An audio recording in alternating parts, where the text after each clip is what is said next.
continue to come out for our events, and just really appreciate everyone for being here and being part of the discussion. James, Yeah. Sure.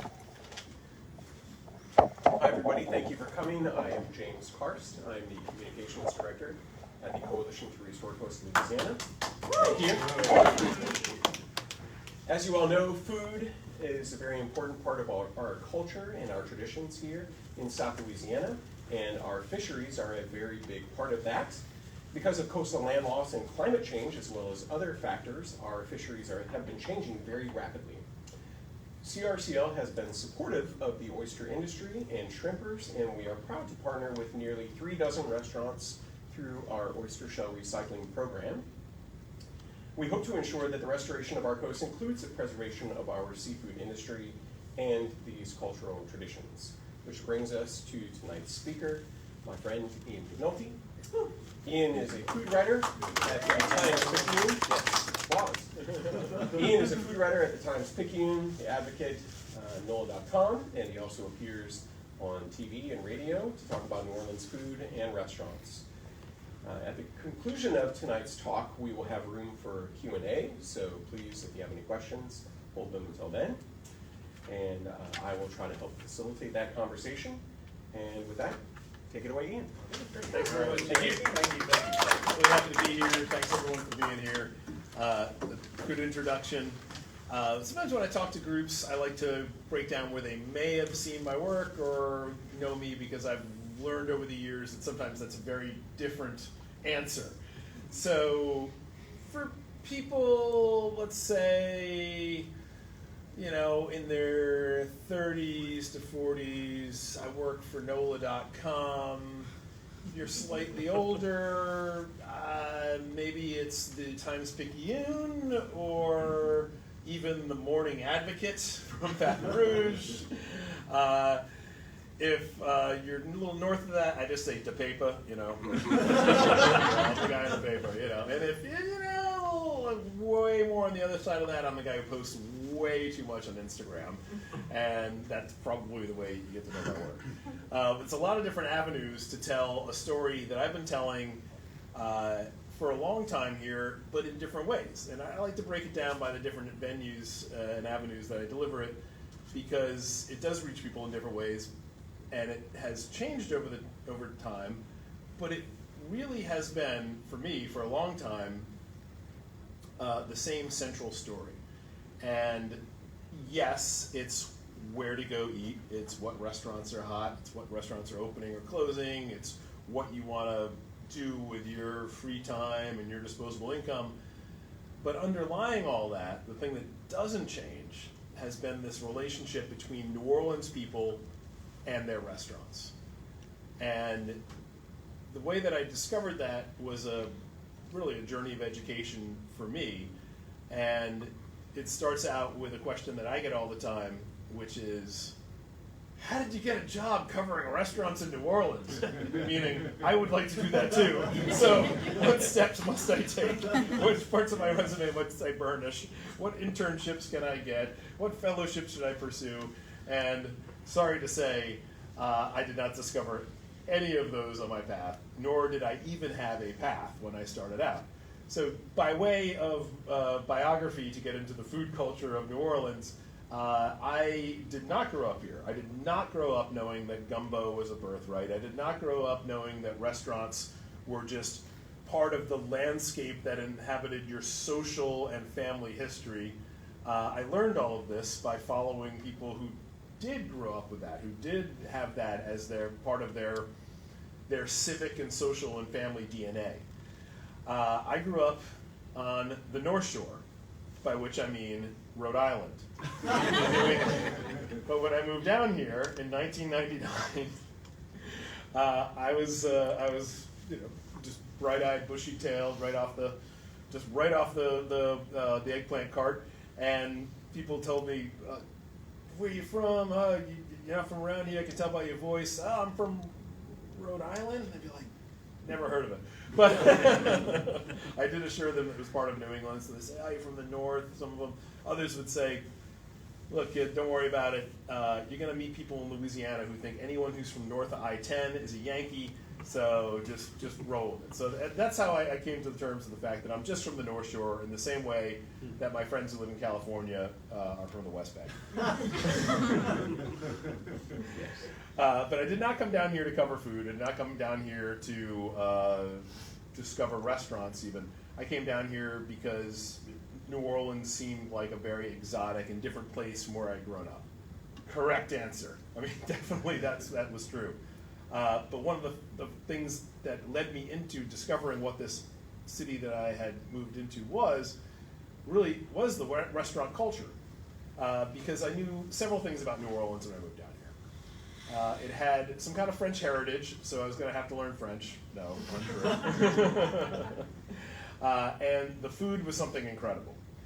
And my first experiences with the food here were not incredible because I was just a tourist, just, like I say, right off the eggplant cart. So I didn't know exactly what to do. I didn't know where to go. I had no clue. And this was in the benighted age before Yelp or Google or anything like that. So I just kind of followed my gut and ended up having terrible meals. And I thought, this is not it. This surely cannot be the romance of New Orleans food that I was sold on. What year was that in? This was in the blessed year of our Lord, 1999. Yes. Dinosaurs roamed the earth. Certain parts of the crust were still cooling. And so I made it my mission to discover more about New Orleans food, more about what New Orleans restaurants were. I was a journalist at the time. I was covering business, specifically banks and insurance companies for New Orleans city business. I was getting to know the city that way. And what I did not know then, but I do know now, is that introduction to New Orleans gave me a ironclad excuse when restaurant people want to criticize the guy who writes about restaurants who's never been a chef or a restaurant owner, and saying, how can you possibly know what we do? How can you possibly write about these things? You've never been a chef. You've never been at the helm of a restaurant. I said, yes, but they let me write about multi-billion-dollar banks, and I couldn't even afford my $500 month rent. I mean, I could barely balance my checkbook, and I'm quizzing executives about the non-conforming loan assets in their portfolios. But it was my entree to New Orleans, and I quickly discovered that, okay, if I wanted to get to New Orleans, I had to know the restaurants too. I had to branch out, go into different neighborhoods, explore that way. And I was doing okay with that. I even picked up a little side column writing about restaurants. And then the thing that happened that changed everything for me and for a lot of people in this room, I'm sure, was Hurricane Katrina. Hurricane Katrina comes, everything's thrown up in the air, including the media market. Suddenly, instead of having an inconsequential little column in the back of a music magazine about restaurants, one of the bigger publications, Gambit, was starting back up in October of 2005, wanted a new food writer because the one they had left, understandably, after the storm, and so hired me to do that, a freelance position, by no means my full-time gig, but from there I plunged into covering New Orleans restaurants through a time when everyone was wondering what was going to happen to New Orleans restaurants. And so this was not a food critic gig, this was not a restaurant reviewer gig, this was go out and once a week give us a column about what's happening with New Orleans restaurants when everything in New Orleans was basically up for grabs. I mean, anybody who was around during that time knew it was precarious. It wasn't just like, when will we come back? It was sort of, if we'll come back. I mean, those first months to a year, I would say, were very much, this is either going to be a city again or it's not. And looking back on it now, it's not surprising, but at the time following it, it was so inspiring and so moving to see how restaurants were very much the first part of that. They were coming back before many other institutions, mom and pop restaurants with the resources of whatever you could spill into a bucket compared to massive institutions, were putting it all on the line to come back because they had to, but also, as I learned from following all this, because they knew that other people were looking at them to do that. And as a budding food writer, as someone who had an interest in this and was discovering this path, it was the finishing school that I never knew was there, and I would never ask for it to come through these circumstances. But it was the way that I got to know what New Orleans food culture really was, beyond what's opening, what's closing, what's hot, what's not, what's going on, what are people chatting about, or what's trending. I got a chance to see restaurants that had been around for generations reopen, when whether they would be back or not at all was a very valid question for every single one of them. And I got to see the reactions of the people who cared about these places. I mean, I got to talk to the restaurant people themselves about why they were doing this, why they were back, how they were doing it, the sacrifices they were making to do that. And then I got to sit in these restaurants while people poured back in and then poured out their emotions onto the table as they drank their wine and ate their meals. And it changed forever the lens with which I approached my work and restaurants in general, but most particularly in New Orleans. And I was present at restaurants where the chef would be forced out of the kitchen by his staff to take a bow, and people would rise and applaud, and tears were shed. And the one I'm thinking of in particular was Lola's. Thank you. Yep, you were there, okay, weren't you? That's right. That's right, you were. And it was deeply moving experiences like this that showed me what I was really covering. And it really was this relationship that exists between New Orleans people and their restaurants. Now, that's a relationship that has a lot of company. New Orleans had, before the COVID, before whatever period we're calling this, because I wouldn't call it post-COVID, I don't know what to call it, but before all of this happened to us, New Orleans had something like 17.5 million visitors a year in a city that we all know has, somewhat south of 400,000 residents, and if you count the entire metro area, which I do, still, 1.5 million people. So, that team versus 17.5 million people coming into town is pretty significant. Now, these people are not coming for beaches, I hope. I really hope they're not, because if they are, and it surfs up on Algiers Point, yeah, you picked the wrong place. That's not a bachelorette party that's going to go down in memory well if you were in charge of picking the beach location and you came to New Orleans. It's not known for its mountains and its skiing. It's, of course, known for its culture. And these 17.5 million people are coming here with bucket lists to eat. And a lot of them are pretty well informed about that, it turns out. There's a lot of restaurants that purely cater to the bottom rung, and they do quite a good business on that. And I wish all those oysters that those people were shucking were ending up in the oyster recycling program, but sidebar on that.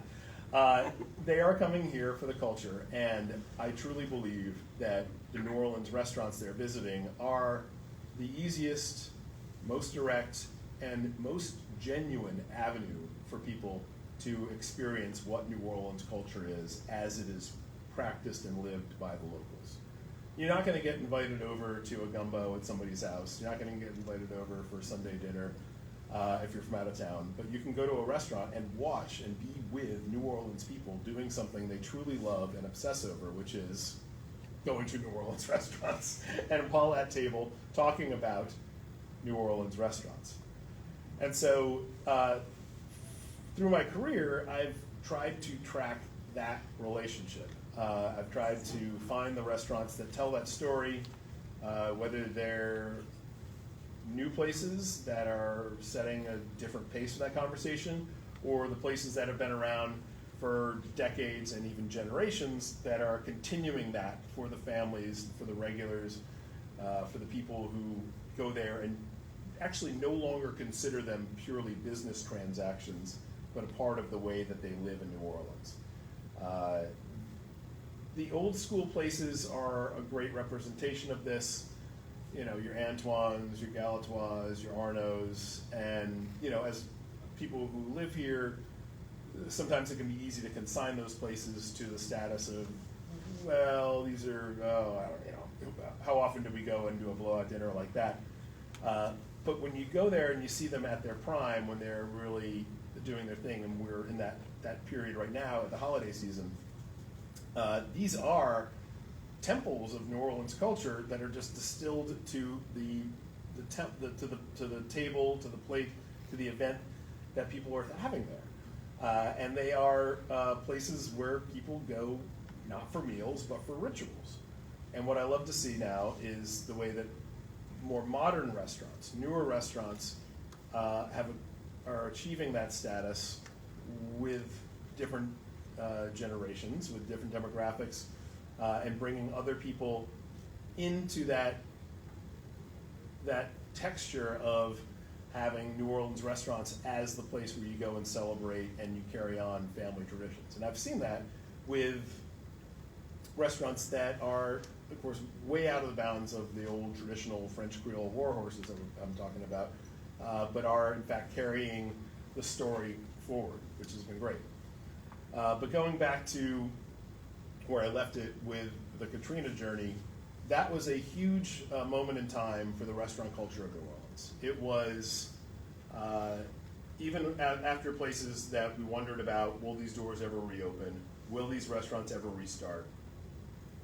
That was a period of time where we saw some people leaving the field and other people coming up into it. It was an extremely challenging time, but it was also a time of opportunity for the people who were able to pursue that. And you saw a new generation of chefs and a different style of restaurant come about. And one of the most encouraging things to me back then was the greater diversity of restaurants that we saw, because there had been a major shift in the demographics of New Orleans after Katrina. And those people who left and built their lives elsewhere, that void was filled by a lot of people from other places who, prior to or without Katrina, probably would never have made New Orleans their home. And they came here with a healthy interest in New Orleans, I think, and I hope, but also their own interests, their own background, their own hungers and cravings. And after time, a lot of that established into the restaurant zone and attributed to the vastly greater diversity that you see in New Orleans restaurants today. Pre-Katrina, there were people in New Orleans who would have given one of their limbs, even one of the more useful ones, to have a New York-style pizza restaurant in New Orleans, and to have a bagel shop in New Orleans that could stand on its own. And now we have those things, and it's wonderful. And it always kind of makes me chuckle a little bit when I hear people say, "Oh, these things are not out in New Orleans, not New Orleans." The most New Orleans people in the world were begging for these things before they were available here, and so now they're here, which is great. But it was one track of that was this diversity of places that were opening up. And by the way, if you love tacos, if you love Latin American food in general, you can thank that shift from after Katrina for that, because that exploded, and the idea of a taco truck was completely foreign in New Orleans pre-Katrina, and is now a very, very welcome part of life. And places that started as taco trucks became freestanding restaurants, and that has become a permanent part of the restaurant landscape around New Orleans. Thank goodness. The parallel track to that after Katrina, from the diversity of new influences coming in, was the re-embrace of what was nearly lost. And that played out from the Oyster Bar to the Black Creole restaurants to the red sauce Creole Italian places. I'm pointing over my shoulder because the Exhibit A is right over there, Mandina's. People did have a chance to examine what New Orleans would look like without New Orleans food. People had a chance to realize what New Orleans would be like without Angelo Brocato's, without Mandina's, without Casamento's, without Pascal's Manale, because it was all up for grabs. And the answers came about one reopening at a time, one door swinging open again at a time, and people re-embraced it. And also, I think, chefs that saw that and lived through that, and had they were thrust out into the world again and came back to their city with a renewed vigor. Started re-embracing that in their own ways in restaurants that are still vibrant today. Patois is a great example of that, way uptown. That's a restaurant that became, in my mind, sort of a post-Katrina flag in the hill. Like this is a Creole bistro doing really good food that's rooted locally of a next generation coming up. And this goes on. There are many challenges that happen in the interim. The BP oil spill, of course. The thing that I connect to that Katrina experience is actually what all of us are living through right now, which is not the post-COVID experience, but the COVID continued experience. Covering restaurants at this moment, I believe I'm following a very serious and daunting knock-on effect from the things that happened in the spring of 2020. The complete shutdown of the economy, and in particular the restaurant scene, for what we're talking about here in New Orleans, is still reverberating out through the things that we see in my headlines today, in ways that are, I think, as consequential as what happened after Katrina, but are happening in a slower fashion. After Katrina, Katrina was one thing that happened immediately, and then led to this complete matrix of decisions about what people would do immediately afterwards. Right? There was probably about a year there where it was, what are you going to do? What's your plan? Where are you going? How are you going to address this? COVID was this slow motion catastrophe on so many fronts, and it is still reverberating in this slower but no less significant way in the restaurant scene. I don't think it's much like Katrina. It's not a net loss for everything. There are opportunities that come up. There are people who are seizing those. There's new energy coming in different sectors, but at the same time, it has become much more challenging to do the things that people had always done in the same way in the past. And you're seeing that when restaurants that had a pretty good business model before all this happened are now having to contend with the reality of what they're facing right now. And this can be kind of depressing, right? I had the displeasure in recent days of writing about restaurants that I particularly love closing down. One of them is Seafood Sally's, which I know some people in this room know, because it's to me a kind of place that exemplifies what I would love to see more of in New Orleans restaurants, which are restaurants using more of the local catch, which are restaurants showing us what we have locally in a different way that makes it maybe appreciated a little more differently. And here's a place that serving their last meal tomorrow, in fact, as we speak here today. And so this is distressing, and I hear rumblings from many more restaurant people about how do we adjust, how do we do this? This is the model that we had, that we thought we had, that we built upon is no longer working for us. How do we support the communities that we brought together here? How do we keep the people employed that we've brought into this? And it's a vexing time in that regard. But the thing that gives me hope is having seen what I saw in that interim after Hurricane Katrina, when things truly looked as bleak as they possibly could, and yet there was eventually this resurgence both of new ideas, new ways of doing things, new influences, and an appreciation of what we have and a determination to step up and keep that going and protect that, even if it had to happen on somewhat different terms. And so on the one side of saying about Seafood Sally's closing down, the same owners I know are opening a place very close to here in the next few days, week or so, who knows, called Porgy's, which is going to be a seafood market with a restaurant attached to it that, to me, if the community can rally around it, is a great avatar for what can happen in the restaurant business right now. A smaller scale, a different way of looking at it, and a very direct connection to the producers. This is something that I thought about a lot coming into this talk, knowing the mission of this organization. And as a food writer, finding my way into the actual production areas of New Orleans food, of Louisiana food, has been just highly, highly impactful. I've learned so much by making these ventures out, just even to the docks of Lafitte, or to even as simply as going to the farmer's market and talking to the shrimper across the table.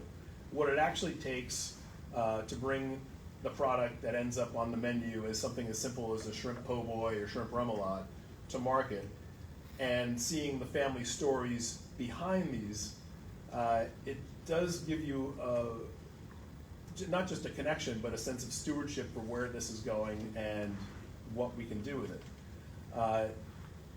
It's a pivotal point right now, I think, in New Orleans with the seafood industry in particular, and we're seeing that, I think, most clearly with oysters. Oysters was one of my first loves in New Orleans, growing up on the North Shore, as I said, New England. I had no appreciation for oysters at all, because oysters were the thing that you had with a glass of champagne in one hand and your pinky out in the other, and as the son of a working class family, we never encountered oysters at all. It was not something we had at parties, it was not something we had at restaurants, and then I moved to New Orleans, and suddenly I'm hanging out with dudes who are opening oysters with like the back of a seatbelt on a step-side truck, out in a field somewhere, and they're like, "Yeah, bro, I got like 500 of them in the sack here. How many you want?" Yeah, they have Tabasco sauce in the glove box, and I learned that this is a place where the culture of seafood is not variegated by class or by whatever you could spend on restaurants, but by do you have the gumption to go get a sack of oysters and open them up on the side of the road at a tailgate? Mardi Gras parades where somebody's just opening oysters on a folding Lifetime table and handing them out. And I am forever grateful for the traditional Louisiana reef harvested oyster in all of its abundance and in all of its accessibility, because it has been through history a very affordable and accessible pleasure, and that's how I learned to love oysters, by going to happy hours and having them by the dozen. But what I've been so pleased to see is the growth rapidly of this cultivated oyster niche. The off-bottom oysters, if you want to call them, AOC oysters, alternative oyster culture, enclosed oyster grown. I spoke with a man out in the lobby earlier, Rob, and we were talking about what name these types of oysters should have. And I agree with you, Rob, that they should have a name. They do need a brand. And the one that comes to my mind right now is possibly Merrois oyster. If we could just call them all something like that, because Merrois, take the idea of terroir from wine, bring it over to the sea. This is not my idea, of course, but the idea of Merrois broadly applied to oysters, it really does define that, this is an oyster with a sense of place. This is an oyster that comes from this bend of the river or this side of the bay. We call them all Merrois oysters. It would impart something that's not scientific or production related, but actually okay, this is what the flavor and the style is. And the first time I had one of these types of oysters was about 8 years ago at a farmer's market, when Rusty Godet had brought them up from Grand Isle for us to sample, and I was blown away. And my first thought was, this is never going to fly. New Orleans people, Louisiana people, they just want the big, fat, cheap oysters. It's so ingrained in the culture. They're going to look at this like the way I did growing up on the North Shore, with the pinky out and the champagne glass as a fancy oyster that was inaccessible. No, not at all. Because they were offered side by side with the traditional oyster, it became this wonderful augmentation. And in the years since, I've seen it become this way for oyster growers not just to express a different style of Louisiana flavor that is as legit and authentic as it could possibly be, because it's coming from Louisiana waters and the interplay of the Louisiana estuaries, but also a way to survive as that environment is changing. And it's something that I've tried to champion in my coverage because A, they are delicious, they're gorgeous, they're elegant, and it's such this ephemeral interaction with something so beautiful as opening that oyster and having that in your hand and then just consuming that and thinking about it and tasting the whole thing and then doing it maybe like 3 or 4 dozen times after that. That it is truly one of those like rare momentary pleasures that lingers and stays with you. But also I do think it couldn't represent a future path for just a key piece, a niche of our seafood maritime heritage in Louisiana. I've talked a lot. I've talked a lot about myself, talked a bit about restaurants, talked a lot about Katrina and about COVID, but I want to make sure that I leave some time and bandwidth for your questions to me. So on the theme of oysters, shall I open it up? Yeah, let's do it. Okay. Do we have questions? I'll start. I've never been afraid of starting a conversation. I really want to tell you that I enjoy you on Friday mornings on the radio Thank you. with Tommy Tucker. Thank you. He's such a character. He is. Have you been knowing him for a long time? No, that started during COVID. So Tommy Tucker is a host on WWL radio, and I am 800 years old, so I listen to it in the morning. Right? I am amazed by the spectrum of people who listen to AM talk radio in New Orleans who bring it up to me. Well, I do listen on the Odyssey app. Okay? I'm not quite tuning in on the AM, but yeah. I was asked with my work firm, NOLA.com, Times Picayune, to come on to his show and talk about basically the ups and downs of restaurants opening and closing during COVID, because it was a highly contentious, very newsy. I found my stories becoming like top news stories because everyone wanted to know, can we go to restaurants? How can we go to restaurants? Is it different in Orleans or Jefferson Parish? Like, what do we do? And so as a news station, they said, can you come on just every once in a while and like walk us through this? Like, because it was changing week to week. So that's how that started. And as things sort of cooled on the COVID front, they said, well, this is actually, people love this, so you want to just come on and talk with us about restaurants. And so that's how that grew. So no, I've only met Tommy in person a couple times, but he and I do have sort of a radio relationship. Yeah. And the great thing about that, maybe great for the listeners, not so great for me, I never know what he's going to ask me next. That's what I was about to say. You can text Tommy Tucker, and they send in the most obscure, strange questions, Yes, like, they do. what's the best hamburger in Ponchatoula? And you have like he's the encyclopedia of all things food, and to your credit, you always come up with an answer. You never say, well, I don't know, I don't eat hamburgers. What is the best hamburger? I mean, they really do come up with some crazy questions. Best hamburger in Ponchatoula was cooked on a backyard barbecue by a guy named Nunu. It was, in the middle of a Saints game. I don't know why I was there. No, I'm just kidding. Right. I keep my Ponchatoula sources pretty close. Thank you for the feedback on that. I do enjoy it, and I enjoyed you tonight talking about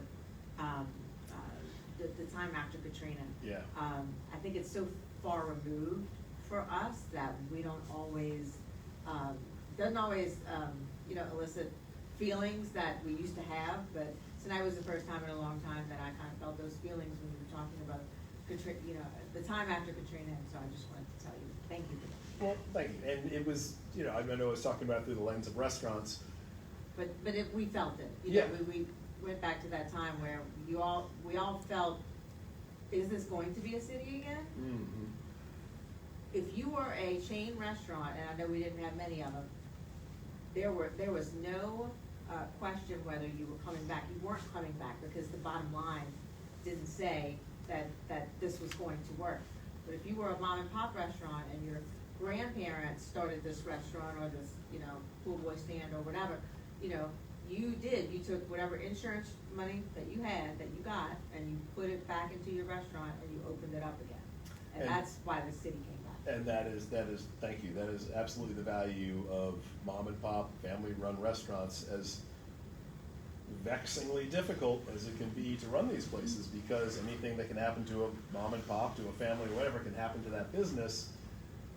I think that's one of the reasons why they're so valuable, not just because of the good quality food, but their dedication, because it's their life. And yeah, I mean, we've seen this again and again. The bottom line doesn't work out.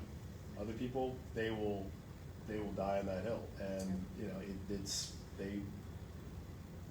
I look at earlier today for an interview I was doing. I was at Brightson's restaurant, which is one of my favorite restaurants in New Orleans, in the Riverbend, and it's fantastic.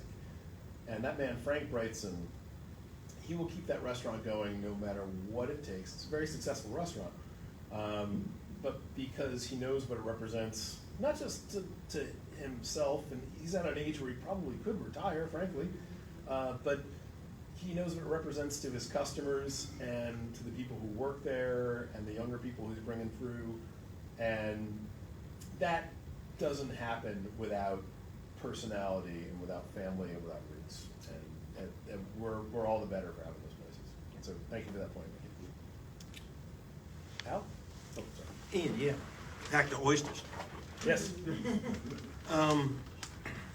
And beyond the culture, little known fact, probably beyond this room, is that one of the first Virgin projects, the Carnarvon project, was instigated by the oyster industry, because that area in St. Bernard was getting too salty, and they wanted a little bit of fresh water in there. And so the Carnarvon project introduced fresh water from the Mississippi River. Fast forward, that same industry, the oyster industry, and rightfully so, is fighting tooth and nail to shut down the Virgin projects that are going to put fresh water into their fishing grounds and put them out of business. Rightfully so. It will. It shall. So, and of course the restaurant business is behind this, behind shutting it down, the restaurant industry, the lobbies, the politicians, and all of this kind of stuff. I don't have a question. Opinions? But, I mean, you know, this thing swings back and forth, back and forth. Yeah.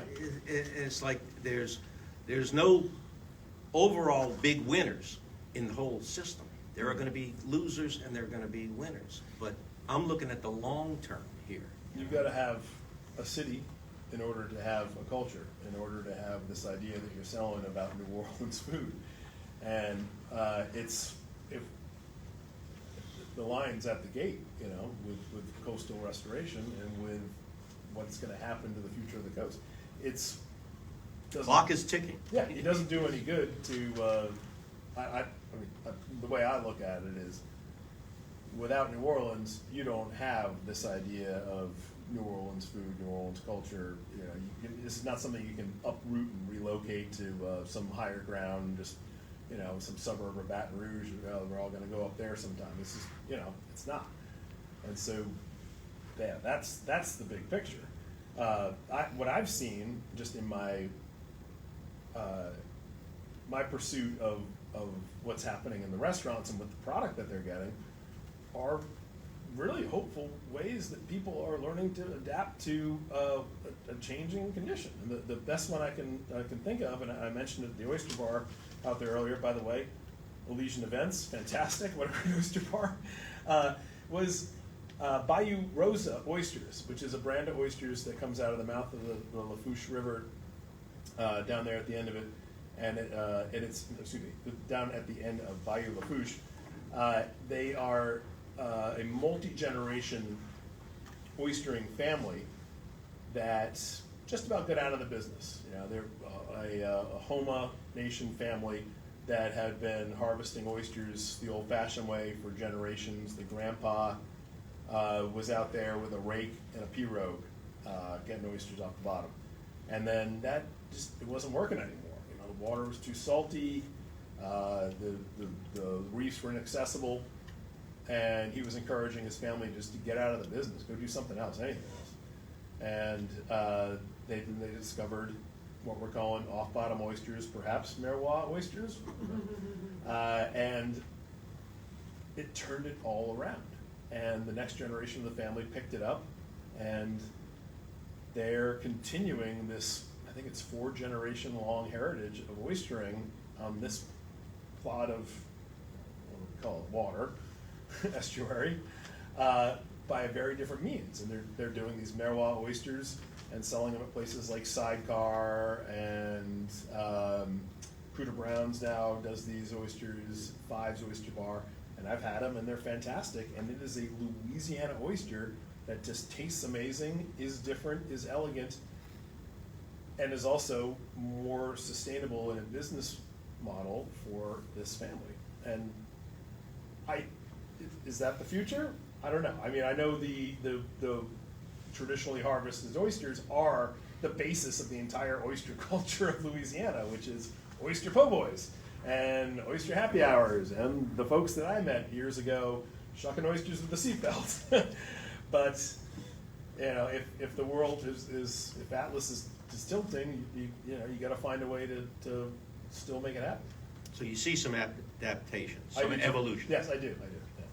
Yeah, they're very, very small. That's encouraging. No, But it's it's very, very encouraging. small, but that's it's by necessity. It's probably people who 10 years ago wouldn't have even considered that. Right. Yes. So, as I think you know, and others will know, CRCL's enjoyed some really wonderful restaurant partnerships. And we're collecting oyster shells from restaurants, and that's going beautifully. And at the other end of that circle, we're enjoying partnerships with tribal communities, where we're taking those oyster shells and building reefs. And we're thinking lately about how we might connect those things full circle and talk with the restaurants and use the restaurants to talk with people about those tribes and their plight along our coast. And it leads me to wondering about the food cultures of the tribes along our coast, and to what extent those are part of our food scene, and what they feature, and what you think about the potential to highlight those things. Well, I think the potential is high because I think it's almost non-existent right now. The only time that I encounter tribal Louisiana foodways is at Jazz Fest, when the United Home Nation comes up and does the fried bread, the mock shoe. And personally, I always try to highlight that because it's such a unique, unfortunately unique, avenue to access that. And I mean, I don't even know of a restaurant in Homa that has traditional food in it, which is down, maybe it's right there at the basis of their lands. And I think the time is right for it, because I think people are interested in exploring that. I think it was presented in the right way. I think it's made zero headway into mainstream New Orleans or Louisiana restaurant culture. Probably because nobody's been advocating for it and nobody's been a face for it. And so if somebody did, there is definitely potential because there's interest. People are somewhat familiar with it, maybe just from Jazz Fest or maybe just from their understanding of what this means in other places where they've seen it. But tragically in Louisiana, it's a very I think I would say it's fair to say it's a fairly unknown culture outside of its own boundaries. I wonder what we'll find. I do too. Yep. Part of that conversation there, I'm, by the way, a long-term fan of Louisiana terroir. I mean, probably when I first visited St. Landry Parish, which is for me the hub of smoked meat country in Louisiana, but anyway, coming back to the coast, I think not only how foods are prepared, et cetera, and dealt with, which is always interesting and always a portal, but also the stewardship of the land. We have a tradition, if you might call it. We have, the story of Louisiana is always about land ownership, and a lot of land ownership over history has been for the maximum amount of exploitation people can possibly do.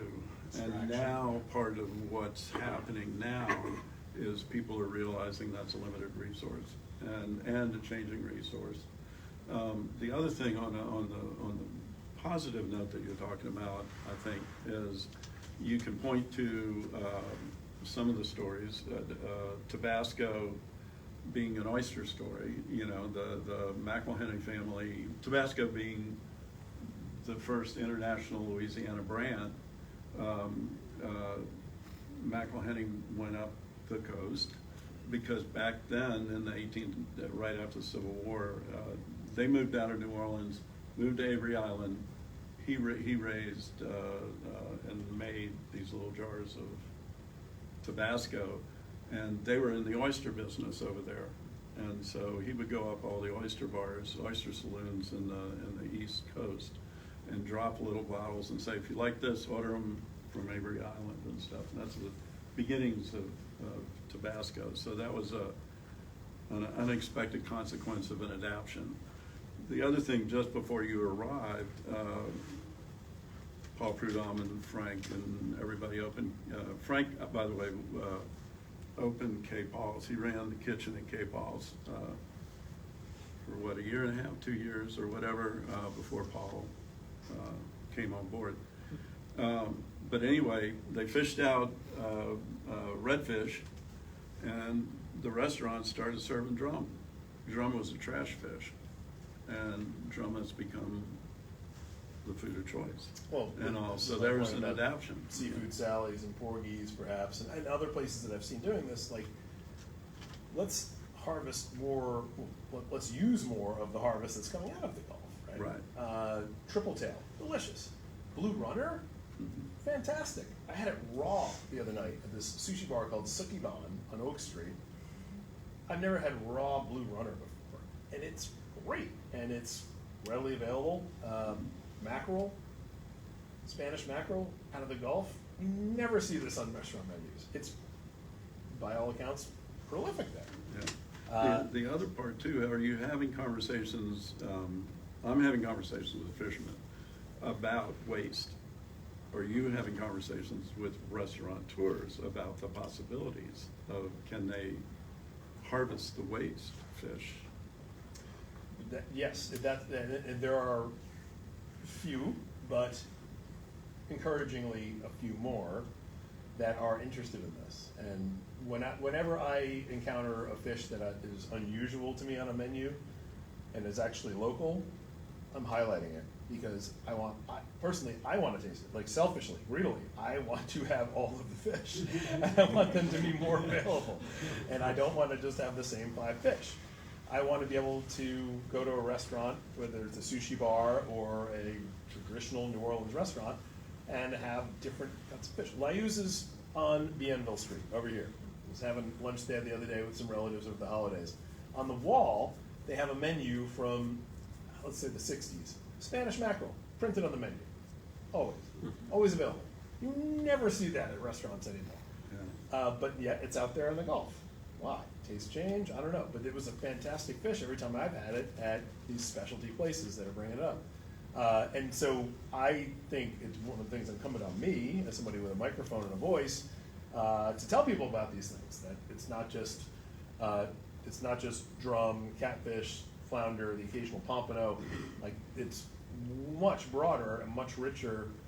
I mean, there's more species of grouper and snapper than there are Kardashians out there. You know, I mean, it's a pretty broad family tree that you can harvest, and they're all a little different and they're all delicious, much like the different oysters that are coming out of different waters are. And I'm all about that, and I do try to use whatever voice I have to focus on that and highlight that. It's hard to move it because there's a whole industry built around, no, these are the 4 fish you can order, these are the 5 fish we have. But I think if we can find a way to have more seafood markets, more legit seafood fishmongers of the old school way, where it's, what is this? How do I cook it? What do we do with this? And the few examples I found of that, where that still does happen, are very encouraging, because that's what it is. It's still a very informed Louisiana consumer that wants to have those things, and I think more people would if they had access to it, and if they had just a little bit of, introduction to it. So you're advocating the Cisco kid rather than Cisco? Thank you. Yes, that's fair to say. Yes, sir. What about shrimp? How can you, you got a lot of product coming from Vietnam at a very low price. Comparing that to Daunting. Louisiana shrimps. Yeah, it's a daunting What situation. do you see the trends, and how much appreciation is the difference between the two? You know, the thing I was trying to preach this over the spring. I wish that we treated shrimp in Louisiana the way we treat crawfish. Meaning, when crawfish season hits, people are absolutely bananas for it, right? Every restaurant is promoting their crawfish and the way they're doing it, and people are coming out from out of town, and they're like, oh, I want the crawfish, where do I go for it? I love crawfish, it's great, it's fantastic. I like shrimp better. I like a shrimp boil better than a crawfish boil. And, I mean, just simply, it's a matter of calories. I mean, you just get way more from peeling a shrimp than you do from crawfish. Now, I think it tastes better. I think it responds to the spice better. I'm not anti-crawfish, believe me. But I love shrimp, especially the shrimp I discovered down here. Again, as a newcomer, I had the chance to see the bounty of this place with eyes that were, I didn't grow up with seafood boils. I didn't grow up with shrimp boils. I grew up with, like, shrimp being the thing that my uncle would bring to Christmas in a refrigerated ring, plastic ring. It was called shrimp cocktail, and God knows where it was from, like Ecuador or China. And it tasted like water, but it was still celebrated. Like, ooh, you brought shrimp cocktail. And you come down here, and it's like shrimp is like, it's like busting out of the seams of this city. You know, there's shrimp everywhere, and it's fantastic. And when it's cooked properly by the people who know that just before you think it's done, it is done. So stop cooking it. It's great. And yeah, one of my rants over the spring was, let's treat our shrimp the way we treat our crawfish. Let's celebrate it. Let's have boils for it. It's more expensive for the consumer, but mysteriously not more expensive at the dock. And so that's why we have a big crisis with our shrimpers. But I love shrimp, and I think I think there is a way to organize more excitement over the beautiful abundance of it that we have here that can support the fisheries. Have I found that way to do that? No, but I'm still trying to find it. What's the factor between the price of the dock and the price of the restaurant? I don't understand that. Yeah, it's high. I don't understand it either, frankly. The fishermen are paid a lot less for it at the dock, and it still sells for whatever it's going to sell for at the restaurant. And I think that has to do with just really cheap imports, and so the restaurants are going to sell their product the way they can, and they're going to get it either from local people or frozen, and unfortunately too many people don't know the difference. But that's why I think the shrimp boil is the best way to have it, because that's where you're going to get fresh local shrimp. You're not going to boil frozen peeled shrimp. Yeah.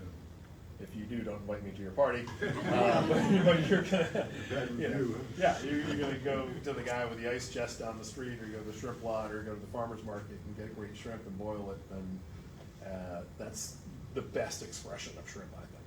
But cost is the issue. I've got fisherman friends on Bayou Gauche, and when he goes shrimping, he sells his shrimp off of his boat, $3 a pound, $4 a pound, depending upon the size of the shrimp, of course. And when he finishes selling to the people on his list, then that's it, he stops fishing. Because if he had to sell them at the dock, it'd be 75 cents a pound. That's right. Because of the imports. And you're the guy, you're the taste guy, you're the food guy. I could do the Pepsi challenge with an imported farm-raised shrimp and a local shrimp. No comparison. I'll bet you a paycheck that I could do that. I've done it. It's like, Oh, that's like Coke versus like the off-brand at Rouse. RC Coke. Well, hey, I like RC Coke. No, but fair enough. But I mean, these farm-raised, they're pumped with growth hormones and antibiotics and all that kind of stuff, and you actually can taste it, and they cook different too. But this guy can't make a living. Once he finishes selling off of his boat, then that's it. He stops shrimping. Because if he had to go out and sell them to the dock, that's 75 cents a pound. He can't even pay for gas, much less maintenance, duck cans. I'll say this, Al. I hear you. I've also seen when it's made available to people, kind of on their terms, people do flock to it. there's just not a lot of availability for it. Like if there Correct. was, if there was Correct. There's no infrastructure. if there was a place in New Orleans, say, like in New Orleans, not the shrimp lot over the West Bank, in New Orleans, in Mid-City, that, you know, the shed that used to be the brake tag station, something like that, whatever, like some central place Wouldn't that be great? where you knew you could go, or we're talking about porgies when they get going, you know, if you go there and get like good priced shrimp from a local person, that's gonna be really good quality, maybe people would do it more, you know? We've lost the infrastructure of those small neighborhood markets, the small neighborhood fishmonger, and it becomes sort of an exotic thing to go and find it. And you know, the grocery stores do their thing, but it's not quite the same. And so, but if it was a place where you could get it from the fishermen, that wasn't like a once a week kind of thing, you know, maybe if it was right in your face a little more. I have two questions, Okay. two short questions. Sure. First of all, why are you not 300 pounds? I'd like to know how you deal with that. The answer is I used to be almost 300 pounds, and had I come to Jesus and was told, you know, if you want to continue to live your life, you better find a balance, and I found the balance, which is, you know, eat Good. really good food and Good for then you. That's great. exercise. Basically, it's I mean, So how many miles do you run after a big meal? Some. No, it's not like that. I mean, just, you know, balance in what you do, and you know, when I go to restaurants, it's on, and when I'm at social events, whatever, it's on. And I just learned that when it's not on, it can be very, very light and healthy. And exercise. I mean, nobody likes to hear it, but it really is burn more calories than you eat. So. So many people wish they had your job. Well, and my second question is, I think one of the real demonstrations of bravery is being brave enough to open a restaurant. Anywhere really, but especially here. I know of one person who's about to open a restaurant, a new restaurant, which is great. Do you know more than that? For opening new restaurants in New Orleans. Well, yes, it is brave, because it's a venture that you're putting so much of yourself into. And yes, you got a person like me calling you up, like, oh, you opened a restaurant, that's great. Let me talk about it. Talk about your family history and your, you know. It's not just like, oh, I opened a travel agency or a law firm. Like, nobody covers that, because those businesses will make a lot of money. Not the travel agency, bad example. But, you know, let's say the law firm, the engineering firm, whatever. Like, it's, you know, these things are just happen in the course of business. But restaurants, people get excited because they want to interact with them. They can interact with them. They're part of the culture. They're part of the landscape and the civic community. The places where they see other people, the places where they go for comfort, and that's exciting. And so the best restaurants have people who are the personalities of those restaurants. Looking at one right here. Yes, and so when they open up and develop, people want to know the story, and it's exciting. And then when they close, it's heartbreaking. And I've had to do way too many of those lately because the same reason. This was your place. This was your idea. Why did this happen? How did it go? You know, and the headwinds are strong. It's a hard business to be in the best of times. These are not the best of times, obviously, for some of the reasons I talked about. But people will keep opening restaurants because two reasons. One, just like any market, everyone thinks there's room for one more, and it's probably going to be them. And two, if you're in the hospitality business and you love it and you're passionate about it, the way up, it stops after a while, and you're working for somebody, and then the next step is to either open your own thing. And you cannot start an airline. Unless you have a certain degree or whatever, you can't open an engineering firm unless you have a lot of family money or capital. You can't go get a loan and start some other sort of infrastructure-related business. But if you have skill, passion, drive, a good palate, creativity, you can open a restaurant, and you can do pretty well in it if all things go okay for you. So it's a very challenging path, but it's still very accessible. There is a lower barrier to entry than a lot of other fields. You can it's a creative expression that also has the potential to make money, unlike many MFAs out there. But it's not to say it's not brave, because it is, because it's one of those things where it's you on the line, and it's a personality and an economy combined, and a lot of things have to go well for it to go right. Well, for the first time tonight, you've helped me see that restaurants here in New Orleans are really a source of therapy for most citizens. Absolutely. And I hadn't seen it that way before. Oh yes, they are, for the good times and for the bad times, and most of all for the. I've never lived in a place or been in a place where people have associated so intensely and personally together through their restaurants. Like New Orleans people like to say, "Oh, we have the best restaurants in the world." You know, I talk to some of these people. "Oh, New Orleans, best restaurants in the world." Ah, yeah, okay. You ever traveled? No, never left, man. Never left. Okay, all right. I didn't respect it. But they have a point in that I've never been anywhere that I've understood, that I felt a place that I've understood where people connect more closely through their restaurants than here. You know, there are cities with vastly more restaurants, with more diverse restaurants, with ostensibly more celebrated or more high caliber restaurants, but I've never been to a place where you could tap into the culture and civic fabric of a place through restaurants as immediately, directly, and just genuinely as New Orleans. Well said, that's really, I agree with you. Yeah. No argument here? One more, Ian. Yes, sir. You've been to Pensacola and seen Joe Patty's I have. fish Yes. market.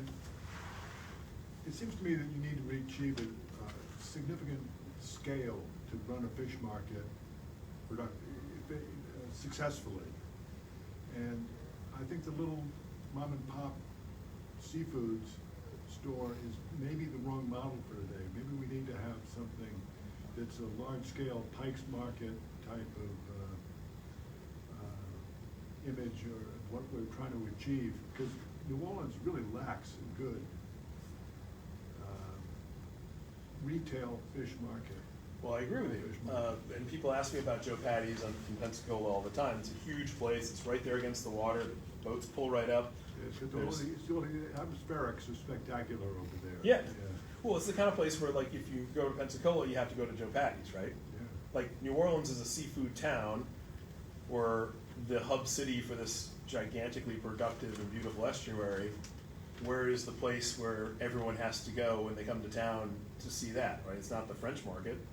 Maybe it used to be generations ago. I wasn't here for that, but there isn't, you know, It's a good point. Yeah, when I travel, I like to go to the public markets, you know, whether it's somewhere overseas or just somewhere in America. Like, oh, is there a public market? I want to go see it. Our farmers markets are lovely, and I appreciate them, but like one central place where like you can stroll around and see it all, and like tourists probably are not buying sheep's head to go home and cook, right? They're not.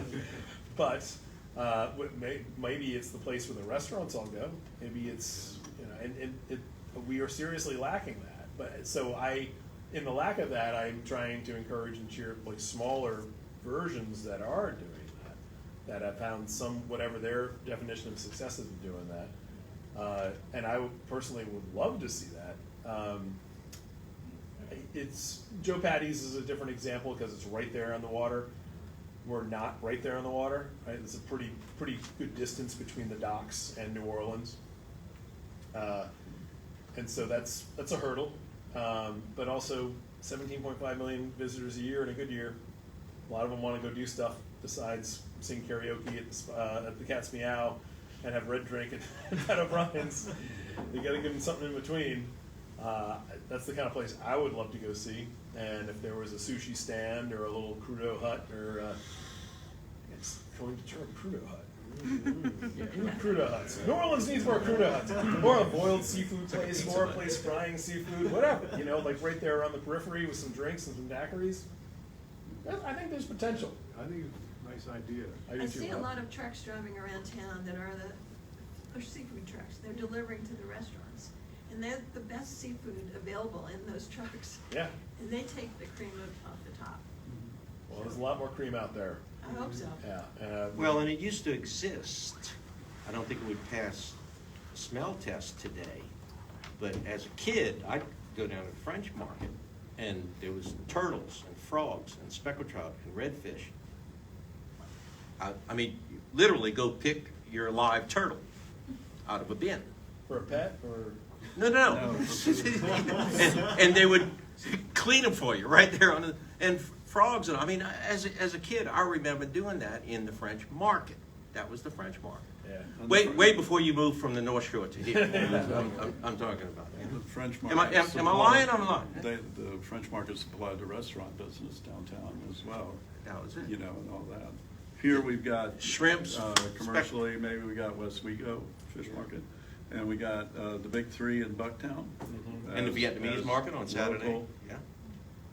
Local markets, but you're right, that if there were more, and in New Orleans, it couldn't be Joe Patty, it would have to be small neighborhood, convenient, you know, go in and you know that person and that person knows you, and, cause I go into Schaefer's all day, well, I go into all of them in Bucktown, and they all know me, but, same thing, you know, it's like, it would almost have to be neighborhood. Bring back the neighborhood. Mandina's is a perfect example. Started as a neighborhood grocery and became a restaurant.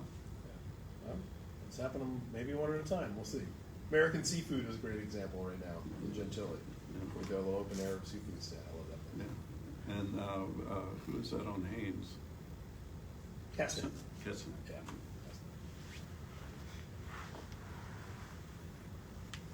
All right. Okay. Thank you, Ian. Yeah, absolutely. Yeah. Thanks for having me. And I'm always happy to talk about my favorite topic.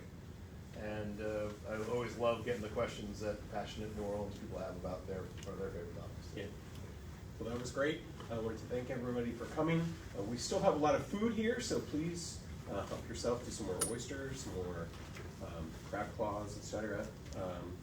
I also wanted to ask you to please continue to read and listen to Ian and his work. And I wanted to remind you that we have volunteer events coming up, including our first plantings as part of the Central Wetlands Reforestation Collective. We're planting more than 30,000 bald cypress trees in New Orleans and St. Bernard Parish. And so please join us with that project if you can. It should be a lot of fun. Also, I wanted to mention that there is some artwork around the office that you'll see is for sale, so take a look at that. We also have feathers from the Porter Line studio that are for sale. They look great on a Christmas tree. And also, for a limited time, you can plant a tree in the name of a loved one. You may have seen a slide up here about that, but with your $50 donation, we'll put a cypress tree in the ground in the Central Wetlands in honor of the person you choose. So, thank you very much. Good night. Thanks, everyone. Yes, really appreciate having you here. Can I get a photo of the two of y'all and then also Ken? Yeah. And then if you wanted to just wave goodbye to our Thanks everybody for joining us on the stream.